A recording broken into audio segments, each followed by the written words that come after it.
Okay. పెళ్ళి love మ్యారేజా? Love marriage. ఎన్ని ఇయర్స్ లవ్? 8 years. ఎలా పరిచయం బెంగళూరులో మా చెల్లి వాళ్ళ ఫ్రెండ్ ద్వారా. సో పరిచయం అయిన తర్వాత ఓకే అనుకున్నా. బిగ్ బాస్ నుంచి రాగానే ఇంట్లో వాళ్ళు పెళ్లి సంబంధాలు వస్తున్నాయి, పెళ్లి చేసేసుకున్నారు. సరే మీరేం చూడొద్దు నేనే చూసుకున్నా ఒక అమ్మాయిని అని చెప్పి చూపించిన. సరే ఓకే వాళ్ళు తెలుసా అంటే లేదు అని చెప్పేసి వాళ్ళ ఇంట్లో చెప్పినాం. సరే వాళ్ళు ఓకే అన్నారు, మా వాళ్ళు ఓకే అన్నారు. ఓకే అయిన తర్వాత ఇద్దరు మాట్లాడుకొని పెళ్లి చేసేసినారు. అంతే అంతే. పెద్ద రచ్చలు గిచ్చలు ఏం లేవు. కాదు లవ్ స్టోరీ ఇప్పుడు ఫన్ బకెట్ టైంలోనా? ఫన్ బకెట్ కాదు, 2017లో ఫస్ట్ అమ్మాయిని చూసాను నేను. ఎక్కడ? బెంగళూరు ఎందుకు వెళ్ళావు అసలు? మా చెల్లెలు అక్కడ జాబ్ చేసేది. నువ్వెందుకు వెళ్ళావు? మా ఫ్రెండ్స్ అంతా అక్కడే కదా ఉండేది. బెంగళూరు నాతో పాటు చదువుకున్న వాళ్ళందరూ బెంగళూరులోనే సెటిల్ అయింది. సెటిల్ అయింది అక్కడ. పార్టీల కోసం వెళ్ళేవాడివి అంతే. ఇక్కడ తిరిగేవాడిని కాదు, బెంగళూరులోని బ్రివరీలు పబ్బులు అన్ని తిరిగేవాడిని బాగా. హైదరాబాద్ లో ఏం తెలియదు? హైదరాబాద్ లో ఏంది అడ్రస్లు కూడా తెలుసు నాకు. హైదరాబాద్ లో ఏ ఒక్కడ ఉంటాయి పబ్బులు ఇప్పటికి కొన్ని తెలుసు. ఏది మనం పార్టీలకు ఎప్పుడైనా కలుస్తాం కదా, ఓకే ఫలానా పప్పు అంటే ఓకే. బర్త్డే పార్టీలకు వెళ్తున్నప్పుడు అంతే. పార్టీలు అనుకుంటారు రోజు పార్టీలకు వెళ్తాం, బర్త్డేలకు వెళ్తున్నప్పుడు మనం. సో అట్లా పరిచయం అంతే. అచ్చా. ఇంట్లో వాళ్ళు ఎప్పుడైతే పెళ్ళి అన్నారో సరే మీరు చూడొద్దు నేనే చూసుకున్నా అని చెప్పిన. ఆ అమ్మాయి కూడా వాళ్ళ ఇంట్లో చెప్పింది. నువ్వు ప్రపోజ్ చేసావా ఆమె ప్రపోజ్ చేసింది? నేనే చేసాను. నువ్వే చేసావా? ఓకే. మనకు ప్రపోజ్ చేసేంత ముఖం ఏముంది? సెలబ్రిటీ కదా, ఏముంది సెలబ్రిటీ అయితే. నేను అడగడమే డైరెక్ట్ పెళ్ళి అన్నా. అప్పటికి ఆ అమ్మాయి చదువుకునేది. ఇట్లా నువ్వంటే ఇష్టము, సో మైండ్లో ఒకటి పెట్టుకొని నేనైతే మాట్లాడలేను, పెళ్లి చేసుకోవాలని మా ఇంట్లో నన్ను ఎప్పుడైతే పెళ్లి చేసుకుంటారో అప్పుడు నీ ముఖం చూపిస్తాను, నువ్వు ఓకే అంటే ఓకే. ఆ అమ్మాయి మీ గురించి తెలియదు కదండి అని. సరే ఓకే మామూలుగానే ఉందాము అనింది. సరే ఓకే మామూలుగానే ఉందాం, మీకు నచ్చినప్పుడు చెప్పండి అన్న. నేను చెప్పిన ఒక 2 ఏళ్ల తర్వాత చెప్పింది నాకు. 2 సంవత్సరాల తర్వాత చెప్పింది నాకు కూడా ఓకే అని. లవ్వానికి మనం వెనకలబడి ఏంది, వెనకలబడి అంటే వాడు ఎన్ని ఏం చేయాలి, మామూలుగానే ఉన్నా. డైరెక్ట్ ఏదైనా మాట్లాడేస్తావు కదా, దానివల్ల ఏం నీకు ఇబ్బంది రాలేదా ఇప్పుడు ఇండస్ట్రీలో? వచ్చింది చాలాసార్లు. కొన్ని సినిమాలు ఒప్పుకుంటాం, కథ చెప్తారు, సూపర్ ఉంటుంది కథ. ఎలా ఉంది ప్రొడ్యూసర్ పిలిచి అడుగుతాడు, ఎలా చెప్పారు డైరెక్టర్ కథ, చాలా బాగా చెప్పారు సార్, ఆయన చెప్పినట్లు తీస్తే బాగా వస్తుంది అవుట్పుట్ అని చెప్తా. సరే ఓకే షూటింగ్కి వెళ్తాం. ఇది చిన్న డైరెక్టర్లు కాదు, పెద్ద డైరెక్టర్లతో కూడా ఇది నాకు. షూటింగ్కి వెళ్ళిన ఒక వారం రోజుల తర్వాత నేను ఎందుకో కొంచెం డల్లుగా ఉంటా. ఎందుకు డల్లుగా ఉన్నావు అంటారు. అనగానే ఎందుకో అన్నా నాకు తేడా కొడుతుంది ఇది, ఇన్ని రోజుల నుంచి షూటింగ్ చేసి ఏ సీన్ కూడా నాకు ఇంట్రెస్ట్ అనిపించట్లేదు. ఇది నేను షూటింగ్కి వెళ్ళగానే ఏం చేస్తా అంటే వెళ్ళగానే అసిస్టెంట్ డైరెక్టర్ దగ్గర ఈరోజు ఏమేమి సీన్లు, నేను లేని సీన్లు కూడా ఇప్పించుకొని చదువుతా.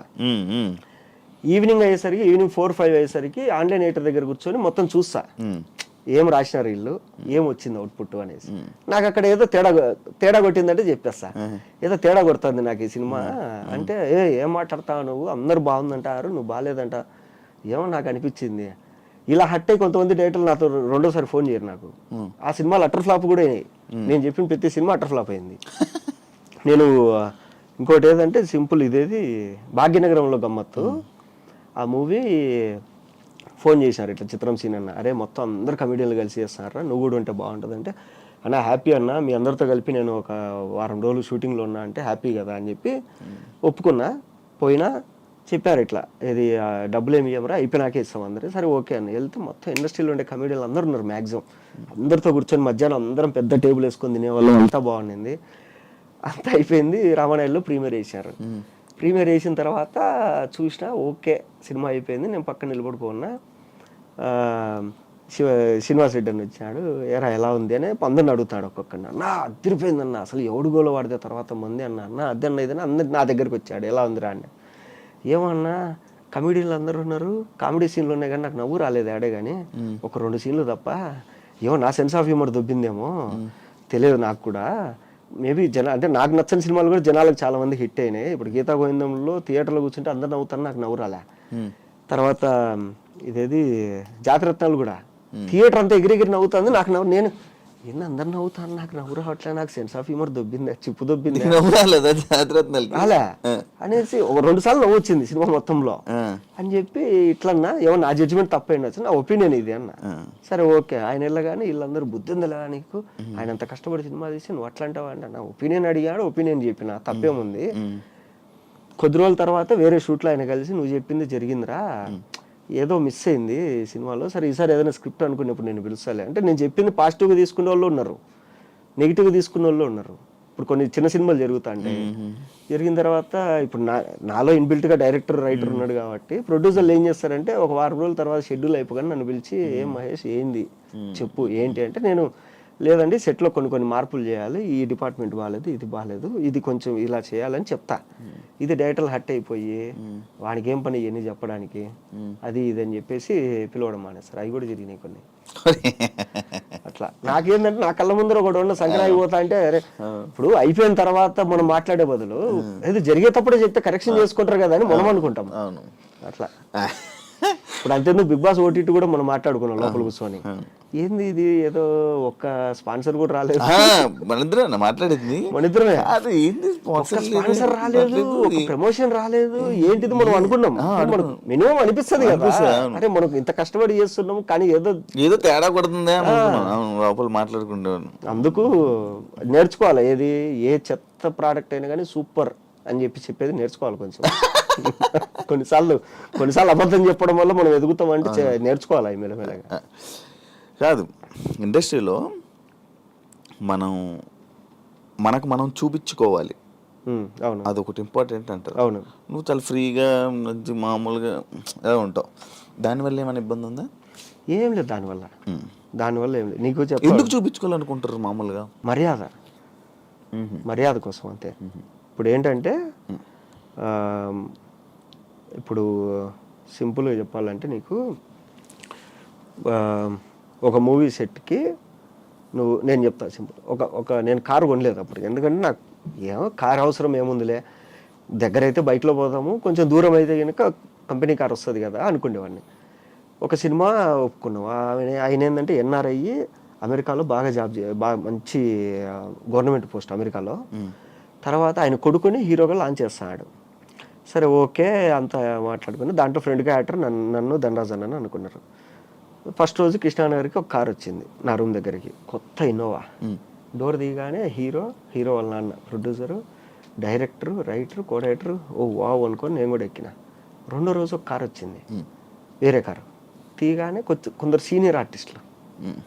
సరే ఓకే కూర్చున్నా హాయ్ అండి. మూడో రోజు ఇంకొక కార్ వచ్చింది, ఏసీ పని చేయట్లే, కిటికీలు లేవు. నాది కాదు, ఇంకా కొనలేదు, అదే నేను ఎక్కడానికి ఓకే వచ్చింది.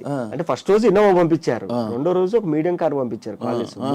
మూడో రోజు పంపించిన కారులో ఏమీ లేదు, ఎక్కితే ఫోకస్ పుల్లర్లు, ఈ కెమెరా అసిస్టెంట్లు, లైట్ మెన్లు, ఇది నాకు అర్థం కాదు అని చెప్పి వెళ్ళి కొడేటర్ని అడిగిన, అన్న ఏందన్నా ఫస్ట్ రోజు ఆ కార్ వచ్చింది, రెండో రోజు ఇది, మూడో రోజు ఇది అంటే, అరే ఫస్ట్ రోజు ప్రొడ్యూసర్ని హీరోని ఆ కృష్ణానగర్ తుప్పల్లో తిప్పితే ఏం బాగుంటుందిరా, నువ్వు అక్కడ ఉన్నావు అని తెలియదు, ఏదో లొకేషన్ పంపించినావు వచ్చేసినాం ఇంకా మేము. రెండో రోజు వచ్చేసి సీనియర్ ఆర్టిస్టులు పెట్టాము, వీళ్ళందరూ కృష్ణానగర్లో కష్టపడి ఎదిగి చుట్టుపక్కల ఏరియాలో సెటిల్ అయిన వాళ్ళు, వీళ్ళందరినీ కూర్చోబెట్టి మళ్ళీ అదే కృష్ణానగర్ సందుల్లో తిప్పితే వీళ్ళు గిల్టీగా ఫీల్ అవుతారు. సరే మూడో రోజు వచ్చింది కదా ఈ కార్ ఏంది అని, వాళ్ళు ఫోకస్ పుల్లర్లు, కెమెరా అసిస్టెంట్, నీ పక్క ఫ్లాట్లోనే ఉంటారంట వాళ్ళు, ఎలాగో ఆ కార్ వస్తుంది కదా నీకు ఇచ్చిన. ఎందుకన్నా ఇంత అవమానము అంటే, కారు కొనరా దరిద్రుడా అని చెప్పి ఆయన చెప్పాడు. అదేంటంటే ఇండస్ట్రీలో కారు, ఇప్పుడు ఈ వాచ్ ఉంది మంచి కాస్ట్లీ వాచ్, టీషర్ట్ ఉంది, ఇది జూనియర్ ఎన్టీఆర్ వేసుకున్నాడు బ్రాండ్ బ్లూ ఆరెంజ్, ఆ టీషర్ట్, ఇవన్నీ ఎందుకు అంటే కనుక ఇక్కడ ఈ బట్టి మర్యాద ఇస్తారు. ఇంకొకటి ఏంటంటే అంటే టాలెంట్ బట్టి మర్యాద ఇస్తారు, అది పక్కన పెట్టండి. ఇంకొకటి ఏంటంటే మన ఇండస్ట్రీలో మనం కొట్టుకునే స్ప్రే ఉంటుంది కదా, పర్ఫ్యూమ్ బట్టి కూడా రెస్పెక్ట్ వస్తుంది. ఒకసారి నేను మా ఫ్రెండ్ నేను పర్ఫ్యూమ్ కొట్టుకున్నా, వాడు పర్ఫ్యూమ్ లేదురా అంటే సరే నాదే కొట్టుకో అన్నాడు. వెళ్ళగానే ఒక ఆయన ఇద్దరికి షేక్ హ్యాండ్ ఇచ్చి ఏంది ఇద్దరు ఒక పర్ఫ్యూమ్ కొట్టుకున్నారు లేవా పర్ఫ్యూమ్లో అన్నాడు. ఇప్పుడు ఈ అమ్మ ఏంది ఇది ఇట్లా కూడా ఉంటుందా అనిపించింది నాకు. సో అట్లా ఇండస్ట్రీలో అంతే. తర్వాత నేను ఏ రోజైతే కారు కొన్నానో, కారు కొన్నప్పుడు నాకు మార్నింగ్ 5:30కి ఫోన్ చేసే మేనేజరు 7:30కి ఫోన్ చేస్తాడు, సార్ వచ్చారా అని. ఎందుకు ఓన్ కార్ లేట్గా వచ్చినా పర్లేదు అనేసి. కారు లేనప్పుడు ఏంటంటే పొద్దున్నే తీసుకెళ్ళి 5:30కి పడేసేవాళ్ళు లొకేషన్లో. ఆడ కుర్చీలు ఉండవు, ఎవరు వచ్చిండ్రు ప్రొడక్షన్ వచ్చిండ్రు, ఆకలి అవుతుంటే కాఫీ తాగుదామంటే ఆ సెట్లో ఏముండదు, అటు ఇటు తిరిగి ఏదో మూలం చూసుకొని కూర్చుంటాను. తర్వాత నుంచి కారు కొనుక్కొని సార్ ఏ టైంకి రావాలి, ఓన్ కారా సార్ అంటే ఓన్ కార్ అయితే 7:30కి వచ్చేయండి సార్, 2 గంటల సేపు అంతే. అట్లా ఇవి ప్లస్ అంతే, ఏం లేదు మామూలుగా ఏదైనా కానీ డబ్బు నోడికి విలువ ఇస్తారు.